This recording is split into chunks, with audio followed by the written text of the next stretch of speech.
వడ్లు ఎప్పుడు కొంటారో ఏమో, ఎట్ట చేస్తారో ఏమోనని రైతులు ఒకటే బెంగటిల్లుతుర్రు. ఓ దిక్కు వానలు మోపైనాయి, ఇంకో దిక్కేమో వడ్లేమో కొంటలేరు అని శానా దిక్కుల రైతన్నలు ఏడుస్తుర్రు. తడిసిన వడ్లు చూపించుకుంటా మస్తు కోపానికి వస్తుర్రు. ఇంకెప్పుడు కొంటారు అని రోడ్ల మీద ధర్నాలు చేస్తుర్రు, లొల్లులకు తయారైతుర్రు. ఇక అందుకే కావచ్చు సర్కారోళ్ళు మైక్ల ముంగట్టుకొచ్చిర్రు. ఇక చూడురి ఉప ముఖ్యమంత్రి సార్ ఏమంటున్నాడో. వడ్లు ఎప్పుడు కొంటారు, ఇంకెప్పుడు కొంటారు? కళ్ళాళ్ళ పోసిన వడ్లు కళ్ళాళ్ళనే మొలకలు వస్తున్నాయి, చేసిన కష్టం చెదలు పట్టినట్టు అవుతాంది అని దినం రైతన్నలు గుండెలు బాదుకుంటారు, కండ్ల నీళ్లు తీస్తాండ్రు. అందుకే ఇక తెలంగాణ సర్కారు వాళ్ళు అన్నదాతలకు భరోసా ఇచ్చే ముచ్చట చెప్పుకొచ్చిండ్రు. అకాల వర్షం సడన్ గా ఏదైనా వచ్చి అక్కడ ఉన్న రైతులు అప్పటికప్పుడు ఏమైనా చేసుకోలేకపోతే తడిస్తే కూడా తడిసిన ధాన్యాన్ని కూడా ఎంఎస్పితో కొంటామని చెప్పాం. ఎక్కడ ఒక్క గింజ కూడా వదిలిపెట్టమని చెప్పాం. మొలకలు వచ్చినటువంటి ధాన్యాన్ని కూడా ఒక్క గింజను కూడా వదిలిపెట్టకుండా అదే ఎంఎస్పితో, రేటు తగ్గించి కాదు, అదే ఎంఎస్పితో ఈ ప్రభుత్వం కొంటదని చాలా స్పష్టంగా చెప్పాం. కొంటుంది కూడా. మోసకారి కాలం అందరిని ఆగం పట్టిస్తాంది. పోతే పోయినగా వానలకు దడిచిన వడ్లు కూడా కొంటాం, ఏం పికర్ చేయకుర్రి, రంది వాడకుర్రి అని రైతులకు ధైర్యం చెప్పిండు ఉప ముఖ్యమంత్రి. అంతేకాదు సన్నోట్లకే 500 బోనస్ ఇస్తారట, మోసం చేస్తారు అని ఎగస్ పార్టీ వాళ్ళు ఆడిపోసుకుంటున్నారు కదా, దాని మీద బట్టి సార్ ఏమన్నాడో చూడర్రే. మేము సన్న ధాన్యాన్ని కొనుగోలు చేసేదానికి 500 రూపాయల బోనస్ ని స్టార్ట్ చేస్తున్నామని చెప్తున్నాం. చివరి గింజ వరకు కొంటాం, తడిసిన గింజను కూడా కొంటాం, మొక్కెత్తిన గింజను కూడా కొంటామని చెప్పాం. సన్నదాన్ని పండించినటువంటి వాళ్ళు 500 రూపాయలు కోల్పోకుండా ఉంటారు. దాన్ని బోనస్ వాళ్ళు అందించడం కోసం ప్రయత్నం చేయండి. గాదాట అసలు ముచ్చట. సన్నయి దొడ్డుయి అన్ని వడ్లకు బోనస్ ఇస్తాం గాని ముందుగాలనైతే సన్నోట్లతోనే సురువు చేద్దాం అనుకున్నాం అన్నట్టు చెప్పుకొచ్చిండు సారు. ఇక సారేమో కాంటాలు పెంచినాం, బత్తల కొద్ది వడ్లు కొంటున్నాం, 3 దినాలని అందరికి పైసలు ఇస్తున్నాం అన్నట్టు చెప్తుంటే ఇంకో దిక్కు మాత్రం అన్నదాతలు రోడ్లెక్కి లొల్లులు చేస్తూనే ఉన్నారు. అగో ఇగో అంటున్నారు గాని ఎవరు వస్తలేరు, కొంటలేరు అని రోడ్ల మీద కూకొని ట్రాఫిక్ జాములు చేస్తాండ్రు. పోలీసులతోని ఆఫీసర్లతోని పంచాయతీ పెట్టుకుంటారు. కొంతమంది అయితే పాపం ఏం చేయాలనో తెలియక ఏడుస్తాండ్రు. అటు చూస్తేనేమో సర్కారు వాళ్ళు రంది పెట్టుకోవద్దు అంటారు. మరి ఇక ఎట్లా ఒడ్డున పడతారో ఏమో చూడాలి రైతన్నలు.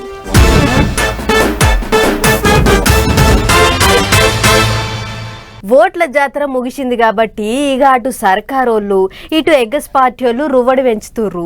సర్కారేమో ఇచ్చిన హామీల మీద పనిచేస్తుంటే ఎగ్గస్ పార్టీ వాళ్ళేమో ఏమాయే ఇంకా ఇస్తలేరు, ఏమాయే ఇంకా చేస్తలేరు అని ఆడిపోసుకునే పనుల పడ్డరు. సందు దొరికితే చాలు సర్కారోళ్లకు సూది గుచ్చుతుర్రు. 100 దినాలలోనే చేస్తామంటిరి, ఇస్తామంటిరి, 150 దినాలకు వచ్చే ఇంకా చేస్తలేరేంది అని పొట్టు లొల్లులు చేస్తుర్రు. మరిగా వాళ్ళ పంచాయతీలు ఎట్లా నడుస్తున్నాయో ఒకసారి అరుసుకొని వద్దాం పారి.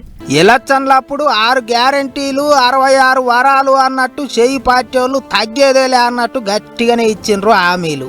అట్లా ఇక నెమ్మలంగా ఒక్కోటి ఎగురబెట్టే పనిలోనే ఉన్నారు. అయితే నెమ్మలంగా ఎట్లా చేస్తారు? 100 దినాలని ఆల్కి పూస్తామన్నారు కదా అన్నట్టు ఎగవాడుతున్నారు ఇప్పుడు ఎగస్ పార్టీ వాళ్ళు. సందు దొరికితే చాలు ఏదో పంచాది ముంగటేసుకొని సర్కారోళ్ళ మీద పొట్టు దుబ్బెత్తి పోస్తున్నారు. సోమవారం నాడు మంత్రులు అందరితోని కూడి ముఖ్యమంత్రి రేవంత్ సార్ మీటింగ్ అయిండు కదా, గా మీటింగుల కొలువులు లేనోళ్ళ గురించి ఏమన్నా మాట్లాడినరా? అసలు కొలువుల ఊసే లేదు అన్న మాట ప్రకారం ఎమ్మటే జాబ్ క్యాలెండర్ విడుదల చేయిర్రి అని పువ్వు పార్టీ వాళ్ళు రోడ్డెక్కి లొల్లులు చేసిండ్రు. కొలువులు లేనోళ్లకు నెలకు 4,000 ఇస్తామన్నారు, మెగా డిఎస్సి అన్నారు, ఏమాయ అన్నట్టు లాడాయి పెట్టుకున్నారు. ఇక పోలీసు వాళ్ళు ఎటోల నాటు ఇగుకొని పోయిండ్రు గాని ఇంకో దిక్కు ఎమ్మెల్సీ బై ఎలక్షన్ కు ప్రచారం చేస్తున్న కారు పార్టీ వాళ్ళు కూడా సర్కారోళ్ళ మీద చింపి పోస్తున్నారు. నల్గొండల మీటింగ్ అయిన మాజీ మంత్రి కేటీఆర్ సార్ ఇక చూడరు ఏమన్నాడు. నిరుద్యోగులకు ఇచ్చిన మాట ఈ రాష్ట్ర ప్రభుత్వం రేవంత్ రెడ్డి ఏమన్నాడు? 2 లక్షల ఉద్యోగాలు ఇస్తా మొదటి సంవత్సరంలో అన్నాడు. ఇప్పటి వరకు ఒక్క నోటిఫికేషన్ ఇవ్వలేదు. జాబ్ క్యాలెండర్ అన్నారు, అతి లేదు గతి లేదు. నిరుద్యోగ భృతి అన్నారు, దాని ఊసు కూడా లేదు. నేను 30,000 ఉద్యోగాలు ఇచ్చిన డైలాగులు కొడితే నమ్మేతందుకు మనం ఏమైనా పిచ్చోళ్ళమా ఆలోచించండి. కొలువులు నింపే ఇగురమే చేస్తలేరు అన్నట్టు సాపిచ్చిండు సారు. ఇంకో దిక్కు ఒకటి వెనక ఒకటి ఎలక్షన్లే సరిపాయే. ఇప్పుడిప్పుడే జర్ర ముఖం తెల్లగైతాంది. ఇక చూసుకొని ఎట్లా పరుగులు పెట్టిస్తామో రాష్ట్రాన్ని అన్నట్టు చెప్తున్నారు చెయ్యి పార్టీ లీడర్లు. ఎగస్ పార్టీ వాళ్ళ ముచ్చట్లు పట్టుకుంటే అంత ఉత్తకథనే అవుతుంది, చేసే పని ఏంటిదో చేతల్లో చూపిస్తాం అన్నట్టు సురుకులు పెడతాండ్రు సర్కారు వాళ్ళు. మరి ఇక చూడాలి ఎట్టెట్ అవుతుందో ముందు ముందు. అరే భలే మలుపులు తిరుగుతున్నాయి పొర్రి బెంగళూరు రేవ్ పార్టీ ముచ్చట్లు. 100 మంది దాకా పోయిర్రట, డీజేలు పెట్టిర్రట, షెవులకు దిమ్మ దిమ్మ అనేటట్టు పాటలు పెట్టిర్రట. సినిమాలోళ్ళు, పెద్ద పెద్ద దందాలు చేసేటోళ్ళు, లీడర్లు, దొంగ దందాలు చేసేటోళ్ళు, ఆడోళ్ళు, మొగోళ్ళు అంతా కలిసి గట్టిగా ధూమ్ధామ్ చేసిర్రట. కొంతమంది అయితే అడ్డంగా దొరికి కూడా దొరకలేదంటుర్రట. ఓ కథ కార్ఖానా చెప్పుకుంటా పోతే చాలా పెద్దగానే ఉన్నది. కానీ ఇక పార్ర అట్లా పోయి చూసేద్దాం. టీవీ సీరియల్ లెక్కనే తీరు మలుపులు తిరుగుతున్నాయి బెంగళూరు రేవు పార్టీ ముచ్చట్లు. ఒకళ్ళు అవునంటారు, ఒకళ్ళు కాదంటారు, దొరికినా దొరకలేదంటారు. అంత గమ్మతే నడుస్తున్నది పంచాది.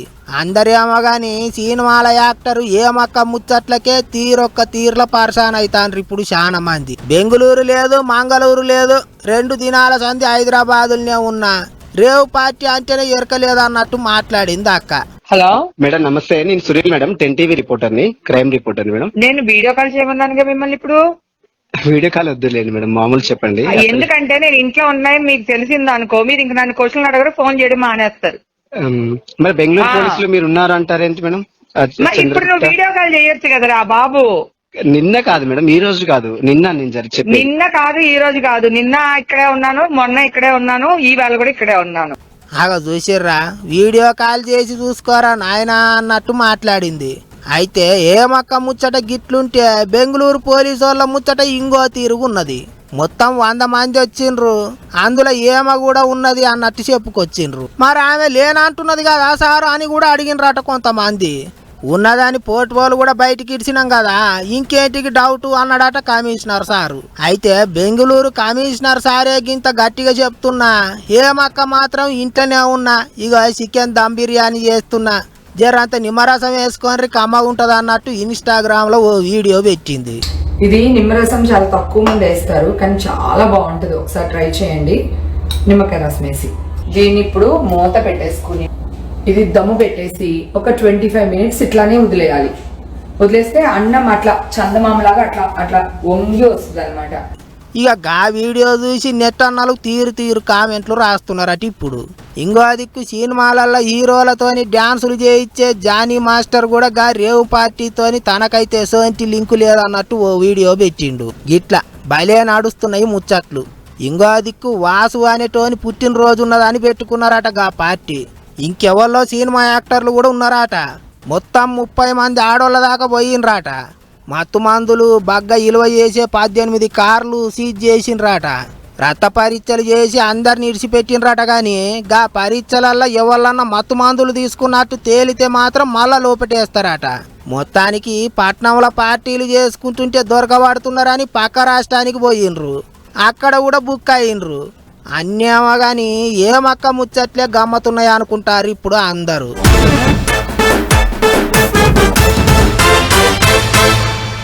నిన్నే అలా జర్రంత ఎండదేవుడు దయదలిచిండు గాని, లేకుంటే ఈ పాటికి నెత్తులు వలిగే ఎండ కొట్టాలే. సరే ఎండలకు దడుసుకొని నడిచిపోయేటోళ్ళు ఎట్లాగో బయటకు వెళ్ళరు కానీ, బైకుల మీద పోయేటోళ్ళకే అసలు గోసున్నది. ఏదన్నా పని ఉన్నదని బండి తీసి పోత సిగ్నల్ కాడ ఆగితే పెద్ద పరిశానే ఉంటుందిగా. ఆగేది నిమిషమే అయినా ఎండ అగ్గి లెక్క మండుతుంది.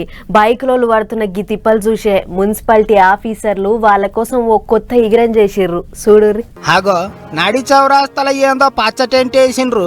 బండ్లు నడిచే జాగల గాడేం మీటింగ్ పెడతారు అని అనుకున్నారు. అది మీటింగులు పెడతానికి వేసిన టెంటు కాదు, సిగ్నల్ కాడ ఆగిన వాళ్లకు ఎండ తలగొద్దని వేసిన టెంటు. అవునంటే ఎండల పని మీద తిరిగే బైకులోళ్ళు సిగ్నల్ల కాడ ఎండకు గావరైతున్నారని వాళ్ళ కోసం సర్కారు గీ పందిర్లేసే యుగురం చేసిందట. అట్లా పట్నంలో ఉన్న లిబర్టీ, రాణిగంజ్ సిగ్నల్ల కాడ గీ పచ్చటి పందిర్లేసిండ్రు మున్సిపాలిటీ వాళ్ళు. అయితే ఎంత ఎండ కొట్టినా బండి పోతుంటే జరంత గాలి వస్తుంది. యాన్నో పోతాన ఎర్ర లైట్ పడి ఆగితే పైనంగా ఎండ దంచుతుంటే పెయ్యి అంత చిటమంటది. అగో అట్లా కావద్దనే పట్నంలో గీ కార్యం ముంగటేసుకున్నారు. సిగ్నల్ కాడ పందిరేసి సల్లసల్లగా ఉండేటాలకు బండ్ల మీద పోయేటోళ్ళు ఆగిన నిమిషం సేపైనా అమ్మాయి అనుకుంటారట. ఇప్పుడు ఇన్ని దినాలకు సిగ్నల్ కాడ ఓ మంచి చేసిండ్రు అన్నట్టు మాట్లాడుతుండ్రట. ఇక అటు దిక్కు నుంచి పోయేటోళ్ళు ఓరెక్కో ఇదెక్కడి పందిర్రో నిన్న మొన్న లేదా అన్నట్లు చూసుకుంటా పోతుండ్రట. కొందరైతే అటు దిక్కు వేసినట్టు ఇటు దిక్కు సుత వేస్తే బాగుండు అన్నట్లు గులుగుతాన్రట. సరే ఎండదేవుడు నిన్నయాల సెలవు తీసుకుండేమో అన్నట్లుండు గాని లేకుంటే ఈ పాటికి ఎండ చేయంగా అందరూ తుక ఉడికేది. అదే గనక అయితే ఒక్క పట్నమే కాదు రాష్ట్రం అంతా కొరకాసోలే మండేది ఉండే. ఏదేమన్నా గాని సర్కారు చేసిన ఈగురం అయితే బైకుల మీద తిరిగేటోళ్లకు చాలా నెమ్మలం అనిపించే ముచ్చటే. ఇప్పటికైతే కొన్ని జాగాలనే వేసిన పందిర్లు మరి ముంగట పెంచుతారా లేదా అనేటిది చూడాలిగా.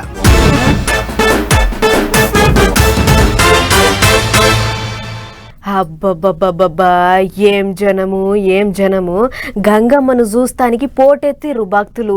బైరాగి వేషము బండేషము తీరు వేషాలు కట్టిర్రు. రాయలసీమ ఇలవేల్పుకు చిన్న పొల్లగండ్ల కాడ నుంచి షురువు చేస్తే ముసలోళ్ళ దాకా ప్రతి ఒక్కళ్ళు గట్టిగా మొక్కులు చెల్లించుకుర్రు.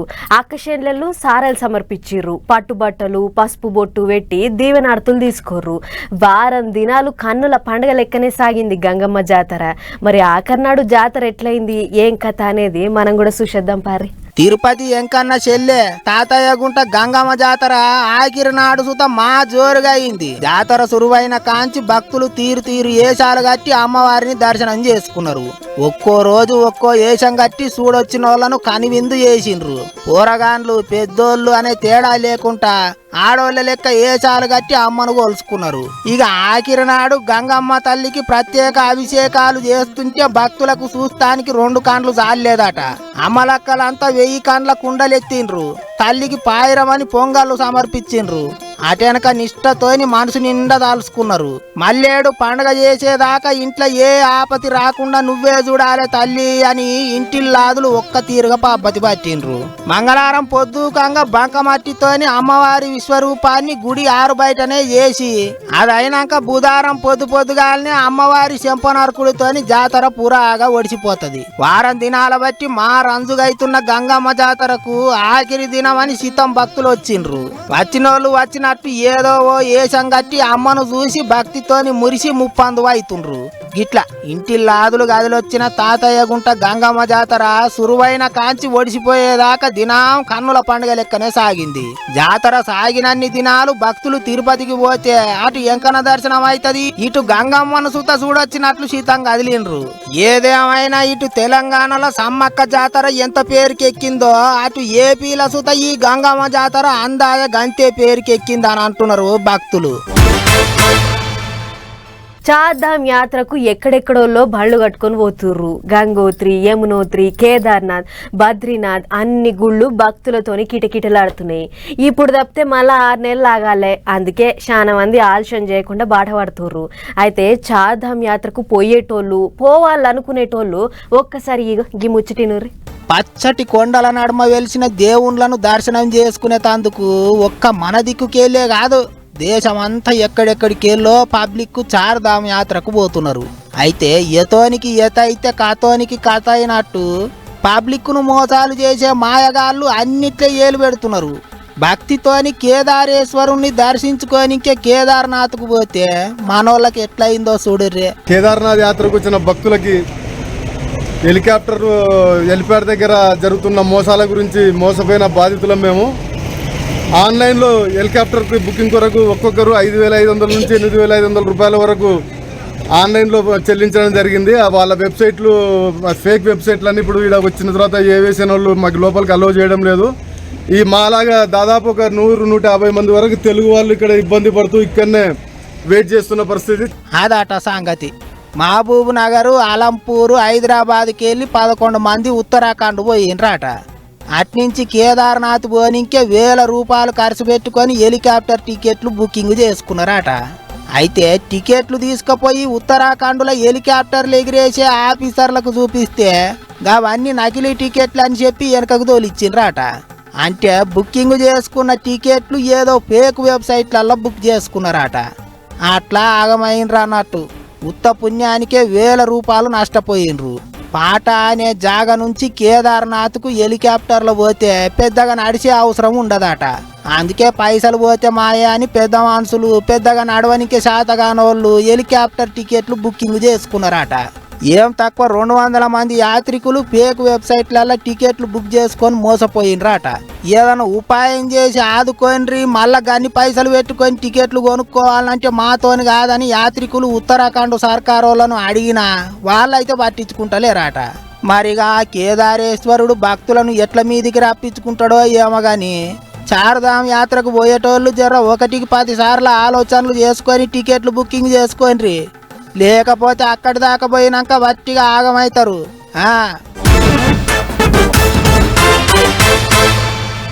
అప్పట్లో తెలంగాణ తొలుత సర్కారు ఏర్పడ్డ కొత్తల అన్ని హామీలేమో గాని జనం అంతా ఎదురు చూసింది మాత్రం డబుల్ బెడ్రూమ్ ఇళ్ల కోసమే. అందుకే పాత సర్కారు వాళ్ళు అందరికీ కాకున్నా ఆడాడ ఆయన కాడికి ఇండ్లు వంచిర్రు. కానీ శాన జాగలల్లో కట్టిన ఇండ్లేమో వేలల్లో ఉంటే దరఖాస్తులు పెట్టుకున్నోళ్ళు లక్షలలో ఉన్నరాయే. అట్లా చాలా మందికి ఇండ్లు రాలేదు. ఇక గిట్లనే అప్పట్లో లక్కీ డ్రాల పేరు వచ్చిన వాళ్ళంతా కలిసి ఒక ఆడ ఏం చేసిర్రో చూడుర్రి. చూస్తుంటే డబుల్ బెడ్రూమ్ ఇండ్ల లెక్కనే ఉన్నాయి. పోలీసోళ్ళు అధికారులు సుత వచ్చి ఇండ్లు వచ్చిన వాళ్ళకు కాగితాలు తాళాలు ఇస్తుర్రు అయ్యింది అన్నట్లుంది కదా. కానీ ఈడ అధికారులకు ఇండ్లల్లో ఉంటున్న వాళ్ళకు పెద్ద జగడమే అవుతుంది. నిర్మల్ జిల్లా దిలావర్పూర్ దిక్కు 32 డబుల్ బెడ్రూమ్ ఇండ్లు కట్టిర్రాట. కట్టినాక ఎవరికి ఇయ్యాలి ఏం కథ అని అధికారులు వచ్చి పేర్లు రాసుకొని పోయినరాట అప్పట్లా. అయితే ఇగొస్తాయి అగొస్తాయి అని కండ్లల్లో కట్టె పుల్లలు పెట్టుకొని చూసినట్టే అయ్యిందట జనాలకు. ముందుగాల ఇస్తాం అని చెప్పిన వాళ్ళు ఆటంకలు ఇక గాలికి ఇడిచిపెట్టిర్రాట. ఆఫీసర్లు లీడర్ల మోక చూస్తుంటే ఇక మనకి ఇండ్లు వచ్చే కోపు లేదని సీదా ఇండ్ల కాడికి వచ్చి తాళాలు బలగొట్టి అండ్ల ఉంటున్నారట. ముచ్చటెరకైన అధికారులు ఇండ్లల్లో ఇంకొంచెం చేసే పనులున్నాయి, జర అయ్యేదాకా మీరు ఇండ్లు ఖాళీ చేయాలి అని పోతే ఏమంటున్నారో చూడర్రే. అది దిలావర్పూర్ మండలం సార్. మేము 20 ఏళ్ల నుంచి కిరాయి ఉంటున్నాం. మేము పుట్టి నుంచి ఇంత పెద్ద అయినా ఇండ్లు లేవు.